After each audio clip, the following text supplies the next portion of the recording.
Madam. சரி, நீ போ. இப்ப கரெக்டா இருக்குல்ல? ம். சரி, நாளைக்கும் இருக்கு. நாளைக்கும் வந்துரு. நாளைக்குமா? பின்ன கல்யாணம் பொண்ணுல எல்லாத்தையும் பக்காவா பண்ணணும். ம், வா.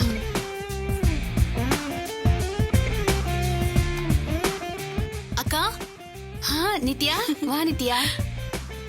பக்கத்துல ஹோட்டல்ல ஒரு கலீகோட என்கேஜ்மெண்ட். அப்படியே உங்களை பார்த்துட்டு போலான்னு வந்தேன். சரி, உட்காரு. வா, நீ உட்காரு.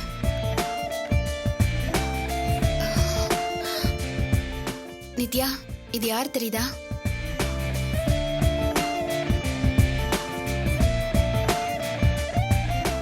பேரு திவ்யா. சஞ்சய் கல்யாணம் பண்ணிக்க போற பொண்ணு.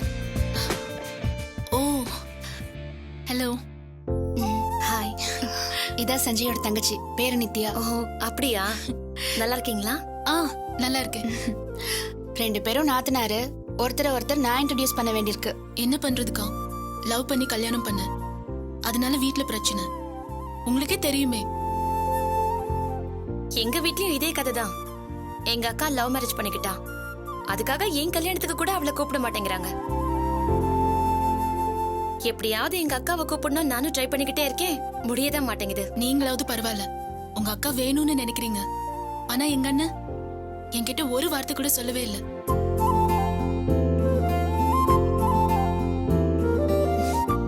பரவாயில்ல, அப்பா அம்மா பேச்சு கேட்டு நடந்துக்கிற புள்ளியா இருக்கானேன்னு சந்தோஷப்பட்டுக்க வேண்டியதுதான். சரிங்க, ஃபீல் பண்ணாதீங்க. மேரேஜ் முடிஞ்ச உடனே அங்கிள் ஆண்டி கிட்ட எல்லாம் பேசி கண்டிப்பா நான் உங்களை சேர்த்து வச்சிடறேன். நீங்க சொல்றது கேக்குறப்ப எனக்கு ரொம்ப சந்தோஷமா இருக்கு. ஆனா இதுக்கப்புறம் அவங்க கூட சேரணும்லாம் எனக்கு தோணவே இல்லை. நீங்க ஏதோ விரக்தியில பேசுறீங்கன்னு நினைக்கிறேன். பேரண்ட்ஸை விட்டு பிரிஞ்சிருக்கிறது எவ்வளவு பெரிய வேதனைன்னு எங்க அக்காவை பார்த்து எனக்கு நல்லா புரியும். ஏ, உங்க அக்கா வீட்டுக்காரு உங்க அக்காவை நல்லா தானே பாத்துக்கிறாரு? ஐயோ, அவரு பயங்கர ஜெனியூன். அக்கா மேல ரொம்ப கேர் எடுத்துப்பாரு. அப்புறம் என்ன திவ்யா, இவங்களா வேண்டான்னு தூக்கி போட்டு போயிட்டே இருக்க சொல்லு. பெத்த பிள்ளைய விட ஜாதி, கௌரவம், பணம் இதெல்லாம் தான் பெருசுன்னு பாக்குறாங்க. நம்மள கட்டிக்கிட்டவங்க அதெல்லாம் பாக்குறதே கிடையாது. இப்போ என் ஹஸ்பண்ட் அதெல்லாம் பாக்குறதே கிடையாது. அதனாலதான் எங்க அப்பா அம்மாவை விட என் ஹஸ்பண்ட் தான் முக்கியம்னு நான் நினைக்கிறேன்.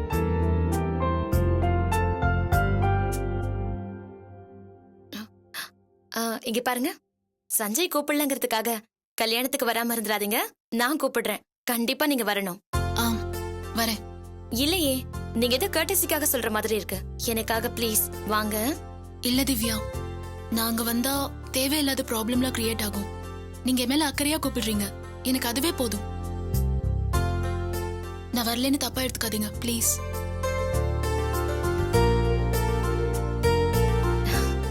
அப்ப நான் கிளம்புறேன்க்கா. சரி, வரேங்க. நல்ல பொண்ணா இருக்கா இல்லக்கா? உண்மையா சொல்ல போனா சஞ்சய்க்கு இந்த பொண்ணு கொஞ்சம் ஓவர்னு கூட எனக்கு தோணுது. இவங்களை விட நட்ராஜன் ராஜி கல்யாணத்தை அசத்தலா பண்ணுவோம். நித்யா, என்ன சாப்பிடுற? அதெல்லாம் ஒண்ணும் வேணாக்கா. ஜஸ்ட் உங்களை பாத்துட்டு போலான்னு வந்தேன். நான் ஆபீஸ் போகணும். கிளம்பட்டுமா? வரேன்க்கா. சரி.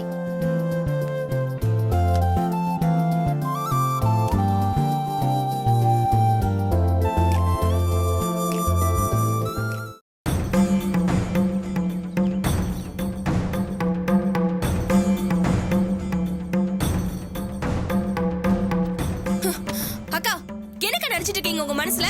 உங்களுக்கு கொஞ்சம் கூட அறிவே இல்லையா? திடீர்னு கனவா போயிட்டா கூட வந்தவங்க என்ன அவன உங்களுக்கு தோண வேணாமா? தயவு செஞ்சு யார்கிட்ட இந்த மாதிரி நடந்துக்காதீங்க அக்கா. உங்க கூட ஏன்டா பழகணுமோன்னு ஆயிடுச்சு. தெரியாதனமா. அக்கா, அக்கா, அக்கா, அக்கா, சாரிக்கா.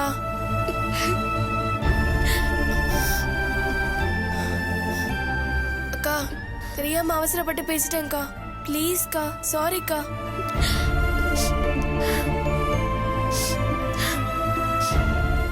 அக்கா, தப்பு பண்ணிட்டேன்க்கா. சாரிக்கா. இல்ல சூர்யா, நான் தான் தப்பு பண்ணிட்டேன். என்னதான் பிரச்சனைனாலும் நான் வந்து இங்க தங்கி இருக்க கூடாது. ஒரே செகண்ட்ல அசிங்கப்படுத்திட்டல. அக்கா ஏங்கா அப்படிலாம் பேசுறீங்க? நீ தானே அப்படி பேசுன. இல்லக்கா, திடீர்னு உங்களை காணோன்னு டென்ஷன் ஆயிடுச்சு, அதான். அதுக்கு என் கூட பழகுனதே தப்புன்னு சொல்வியா? இதே மதியக்கா உன் கூட வந்திருந்து திடீர்னு காணாம போயிருந்தா என்ன பண்ணிருப்ப? ஐயோ அக்காவை காணும்னு தேடி இருப்பல. அக்கா இப்பதான் புரியுது சூர்யா. இத்தனை நாள் சும்மா தான் அக்கா அக்கான்னு கூப்பிட்டுட்டு இருந்திருக்க. அக்கா இல்லக்கா. நான் அப்படி இல்ல சூர்யா. சத்தியமா நான் உன்னை என் சிஸ்டரா தான் நினைக்கிறேன். அப்படி நினைச்சதுனாலதான் உரிமையோட நான் வந்து இங்க தங்கிக்கிட்டுமான்னு கேட்டேன்.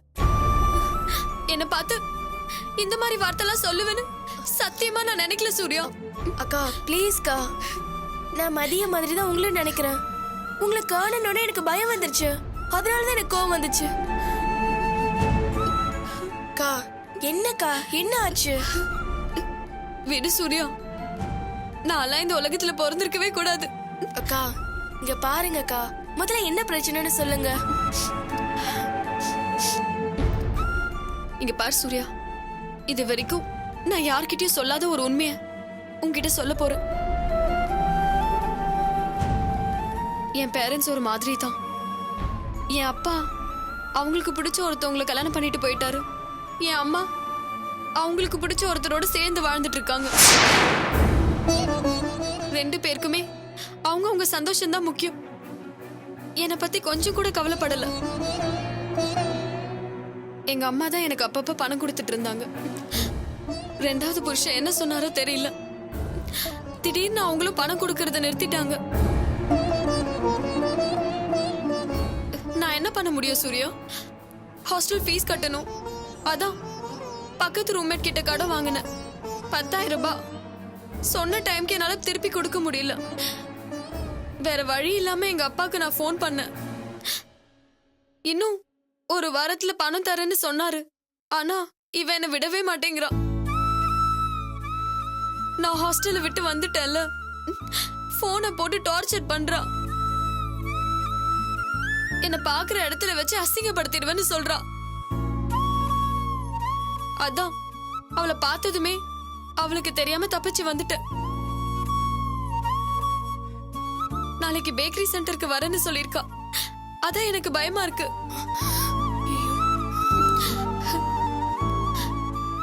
சூர்யா, எனக்கு இங்க யாரையுமே தெரியாது.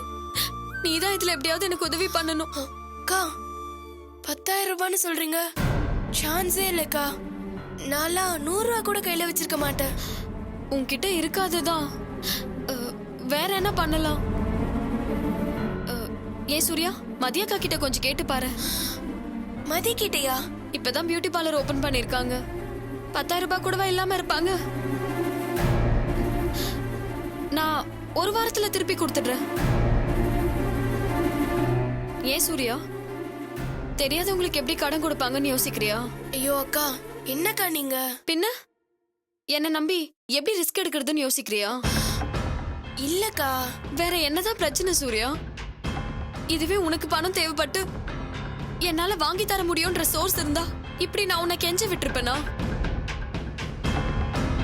நான் உனக்காக எந்த ரிஸ்க் வேணா எடுப்பேன் சூர்யா. எடுத்திருக்கேன். எனக்காக இந்த சின்ன ரிஸ்க் கூட எடுக்க மாட்டியா? பரவாயில்ல சூர்யா, உன்னால முடிஞ்சா செய், இல்லனா விட்டுரு. இதுல நான் உன்னை கம்பல் பண்ண மாட்டேன். ஐயோ, நீ எதுவும் செய்யலனா கூட உன் மேல வருத்தமோ கோவமோ எனக்கு வராது. நான் எப்பவும் இருக்க மாதிரி தான் இருப்பேன்.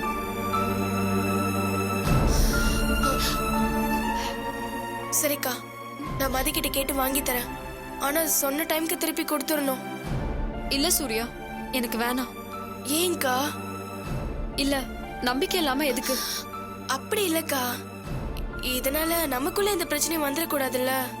நான் தான் சொல்றேன்ல சூர்யா, என் தலையை அடமானம் வச்சாவது நான் திருப்பி கொடுத்துருவேன். போதுமா? சரிக்கா, நான் வாங்கி தரேன். நீங்க போய் முதல்ல முகத்தை கழுவிட்டு வாங்க. வாங்க.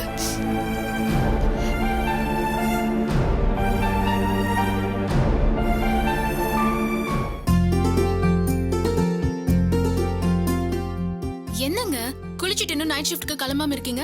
கிளையண்ட்டுக்கு ஒரு முக்கியமான மெயில் பண்ண சொல்லி ஹெச்ஆர் சொன்னாரு. அதான் டைப் பண்ணிட்டு இருக்கேன். சரி சீக்கிரம் முடிச்சிட்டு கிளம்புங்க. ம். பாட்டி வாங்க வாங்க பாட்டி. பாட்டி, உட்காருங்க.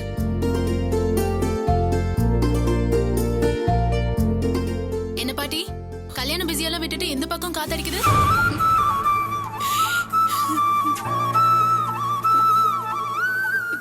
பாட்டி என்னாச்சு? என்ன தேடி சொல்றேன். எல்லாரும் கல்யாண மண்டபத்துக்கு கிளம்பிட்டு இருக்காங்க. எனக்கு தான் மனசு கேட்கல.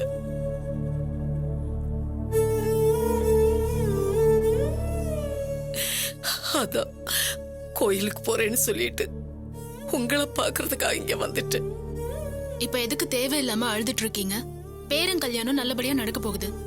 போயிட்டு நீங்களும் சந்தோஷமா ஆசீர்வாதம் பண்ணிட்டு வாங்க. ஏமா, அந்த பயலுக்கு கூட பிறந்தவனு நீ ஒருத்தி தானே இருக்க. உன் கையால நாத்தனார் முறை செய்யாம அந்த இடத்துல வேற யாராவது செஞ்சா என் மனசு எப்படி அம்மா இருக்கும்? பாட்டி இப்ப எதுக்கு ஃபீல் பண்றீங்க? நான் வந்தா உங்க பையனோட கௌரவம் குறைஞ்சு போயிடும்னு நினைக்கிறாரு. அதனை காப்பாத்த வேண்டாமா?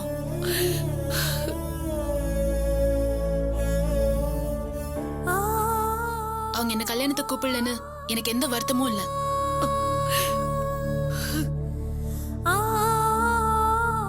உங்களுக்கு ஒண்ணு தெரியுமா? என் வீட்டு கல்யாண வேலையை பாக்குறதுக்கே எனக்கு நேரம் இல்லாம இருக்கு.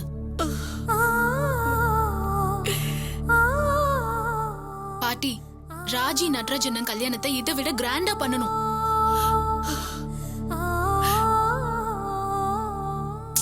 என்ன ஒரே ஒரு சின்ன வருத்தம். உங்க மகனும் மருமகளும் வானத்துல இருந்து குதிச்ச மாதிரி நினைச்சிட்டு இருக்காங்க. அவங்க அப்படிதான் இருப்பாங்க. ஆனா உங்க பேரு?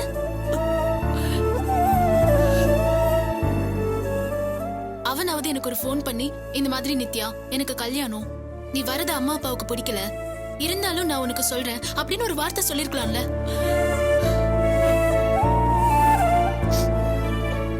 அவன் சொல்லலன்னா என்ன பாட்டி, பரவாயில்ல விடுங்க. நான் சஞ்சய கல்யாணம் பண்ணிக்க போற பொண்ணு பார்த்தேன், பேசினேன். ரொம்ப நல்ல பொண்ணு.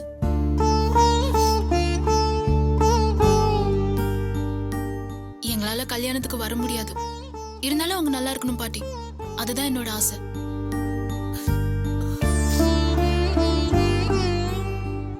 பாட்டி டைம் ஆயிடுச்சு, உங்களை அவங்க தேடிட்டு இருக்க போறாங்க. சீக்கிரம் கிளம்புங்க.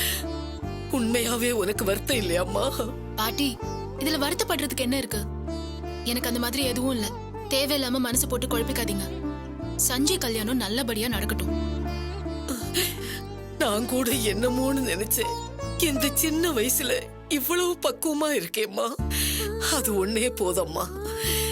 என் பேத்தியை நினைக்கிறப்போ எனக்கு பெருமையா இருக்கம்மா, பெருமையா இருக்கு. நான் வரேம்மா. சரி வரேன்ப்பா. சரி பாட்டி.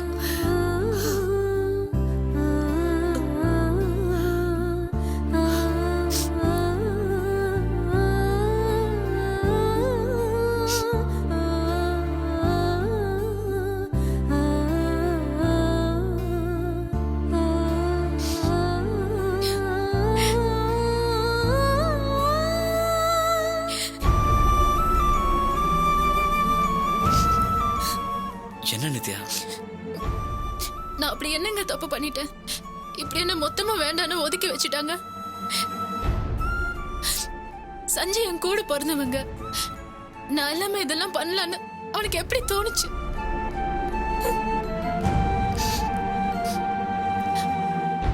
கல்யாணங்கிறது லைஃப்ல ஒரே ஒரு தடவை நடக்கிற ஃபங்க்ஷன். அதுக்கே என்ன வேண்டான்னு சொல்றாங்கன்னா என் மேல எவ்வளவு வெறுப்பு வச்சிருப்பாங்க. அந்த வீட்ல ஒருத்தருக்கு கூட நான் வேணும்னு தோணல. ஒரு குடும்பத்துல நல்லது கெட்டது நடக்கும் போதுதான் பிரிஞ்சவங்க ஒண்ணு சேருவாங்கன்னு சொல்லுவாங்க. இதுக்கே கூப்பிடலன்னா ஆயுசு முழுக்க என்ன வேண்டான்னு ஒதுக்கிட்டாங்க. அப்படிதான் அர்த்தம். என்ன நித்யா, நீ பாட்டிக்கிட்ட பேசினப்போ எவ்வளவு சந்தோஷமா இருந்துச்சு தெரியுமா? இப்ப இப்படி பேசுற? பாட்டி கிட்ட சொன்னதெல்லாம் வெறும் நடிப்புங்க. அந்த மாதிரி தான் இருக்கணும்னு நினைக்கிறேன். ஆனா முடியல. ரொம்ப கஷ்டமா இருக்குங்க. இப்ப கூட நீ சரின்னு சொல்லு, நான் உன்னை அந்த கல்யாணத்துக்கு கூட்டிட்டு போறேன். என்ன பேசுறீங்க? நாம அங்க போனா என்ன நடக்கும்னு உங்களுக்கு தெரியும்ல. நீங்க அவமானப்பட்டு நாம அந்த கல்யாணத்துக்கு போகணும்னு அவசியம் கிடையாது. என்ன ஒதுக்குறாங்களேன்னு வருத்தமா இருந்தது. இப்போ அது சரியா போச்சு. ஆபீஸ்க்கு டைம் ஆச்சு, நீங்க சீக்கிரம் கிளம்புங்க.